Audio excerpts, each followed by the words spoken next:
Gusto ko pong mangyari, maibalik sa akin yung original na titulo. Kaso, Anong sinasabi niya lagi? Anong mga rason niya? puro pangako na malapit na next week, next month. Dalawang beses na po namin pinuntahan niya dahil hindi lang po yung first time ko yung tumawag dito. No? Dalawang beses na wala doon yung tao. So, sinasabi niyo, Administrator, na itong mismong si Jeneline ay not to be found. Tama ba? Yeah, Unahan mo na si Sir bago kanya unahan na filean ng kaso. Kasi kung hindi, kulungan talaga hantungan mo. Pambansang Sumbungan, Bitag Helpdesk. Banggit nyo naman kanina dun sa video na kung saan sa kagustuhan nyo na mapalipat itong titulo sa inyong pangalan na galing sa inyong magulang, ang nangyari ay mukhang nagka-problema pa dahil dun sa pagtitiwala nyo dun sa isang tao na nirekomenda ng isa nyong kaibigan. Tama po ba? Tama po. Ngayon, Sir, gusto ko lang malaman kailan po nagsimula yung transaksyon ng paglalakad ng papeles? September 2024 po.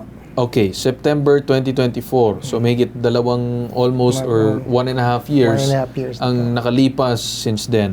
Now, September 2024, nagsimula ang iyong pagpapalakad. Kailan ka na nagsimula magduda? Almost a year na po, wala pa kaming natatanggap. So, around 2025.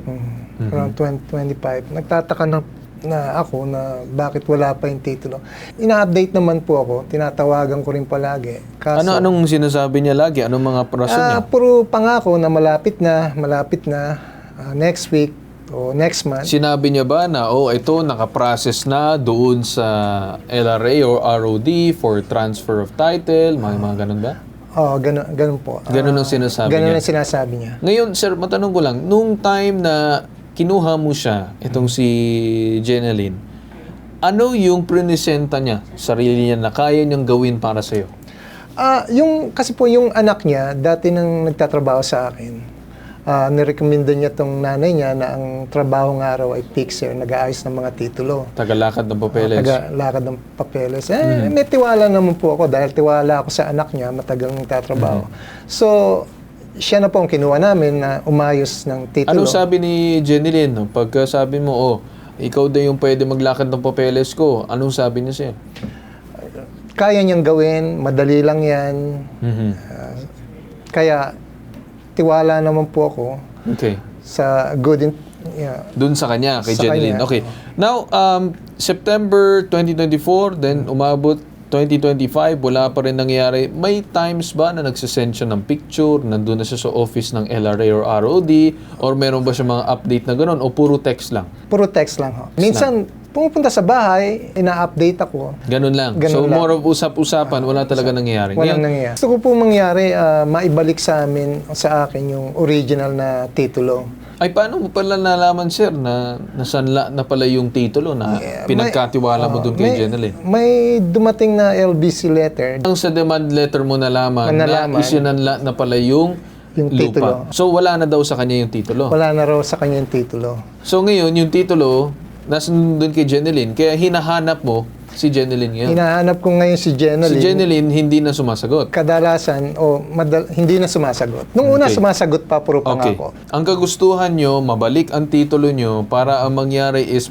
fully transfer na Fully sa inyo. transfer sa akin. Kung hindi man maibalik at some point, what other legal remedies ang pwedeng gawin para makuha mo yung tinatawag natin na gusto mo? Now, nag-trust po si Sir sa isang tao na lakarin daw umano ang papeles, and then ngayon hindi na po mahanap yung titulo at yung mismong tao.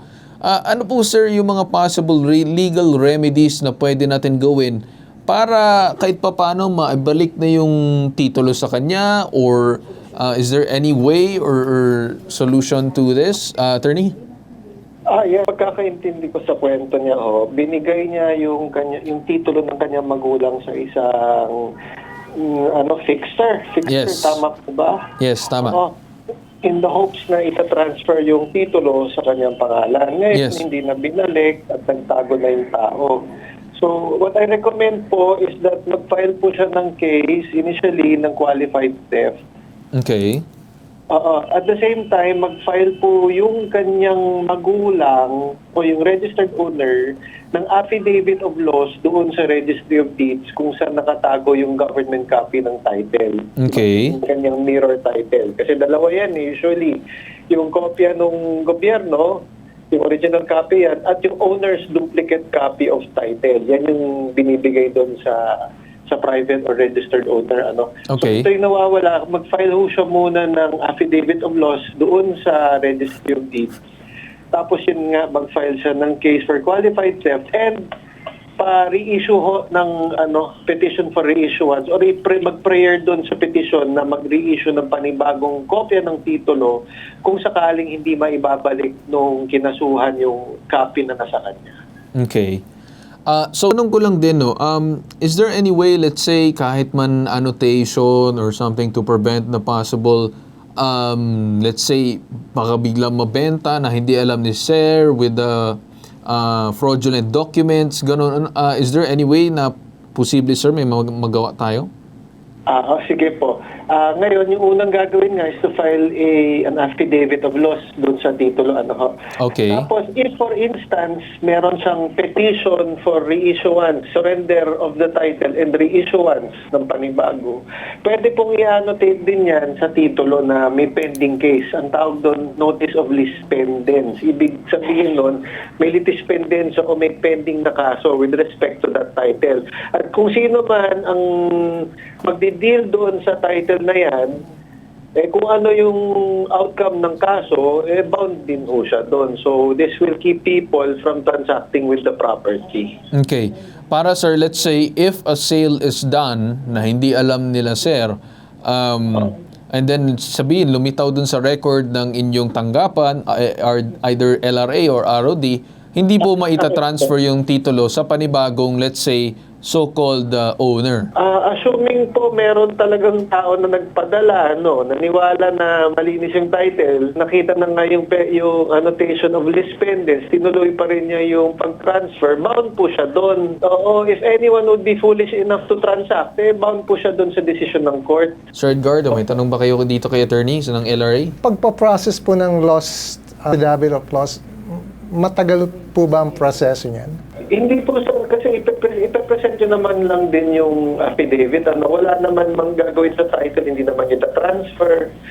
Ipapresent nyo lang yung affidavit, tapos i-annotate within the day. Dapat within the day, yung pag-annotate ng affidavit of loss. Thank you po. So siguro, attorney, with that said, kami magpapasalamat sa inyong tanggapan. Maraming salamat po sa inyo, attorney. Maraming salamat din po sa inyo. We're happy to help. Alright. 2 beses na po namin pinuntahan yan dahil hindi lang po yung first time yung tumawag dito na inasikaso namin yan. 2 beses na po at 2 beses na wala doon yung tao.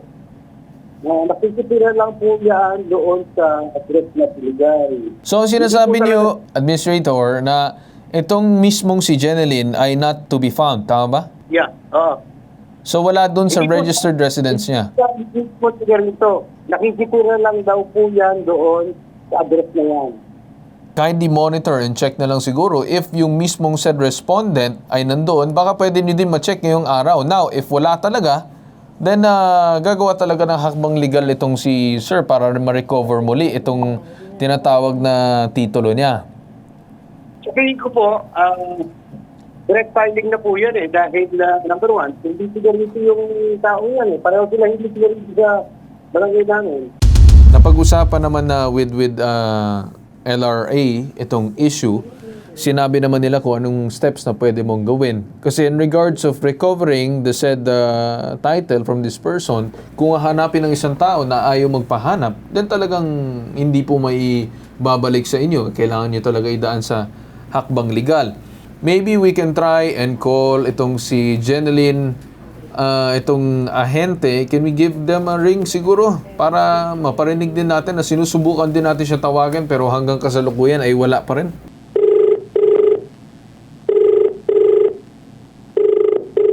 Natawagan natin itong mismong si Jeneline before the said airing of the program. Nakausap ng staff ng Bitag ang inireklamong ahente na si Jeneline na nangakong sasagot dito sa mismong programa. Pero ngayon, tinatawagan ng staff at hindi sumasagot. So ang ginawa ng estilo ay parehas din na ginawa kay Sir na nangako, pero hanggang kasalukuyan, hindi niya tinupad. So parang kinukuha yung titulo, tinatakbo or whatsoever, ang nangyari, si Sir ang namumblema ngayon. So, ang masasabi ko na lang dito kay Jeneline, kasi may pangako daw siya na muling mapapako siguro, na nangako siya ibabalik daw ang titulo dito kay Sir ngayong araw, pero masasabi ko dyan ay tignan na lang natin kung ituto pa rin niya dahil hanggang pangako lang naman ang ginagawa niya.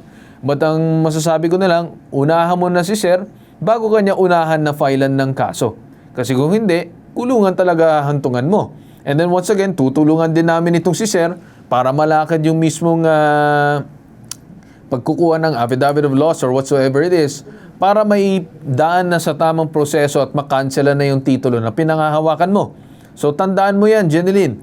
Once again, meron ng abiso dun sa mismong LRA at abisuhan din namin yung ROD para dito sa pagkikilos at galaw. So with that said, Sir, kami magpapasalamat on your end paglalapit dito sa tanggapan. Sana nalinawan ka instead of focusing on that part sa paghahabol sa isang tao na ayaw magpahabol, ayaw magpahanap. Mas maganda, Sir, idaanan natin sa hakbang legal para magawa na ng paraan na maibigay na sa iyo yung titulo. Maraming salamat po. Alright. Tumaasa ako. Alright. So with that said,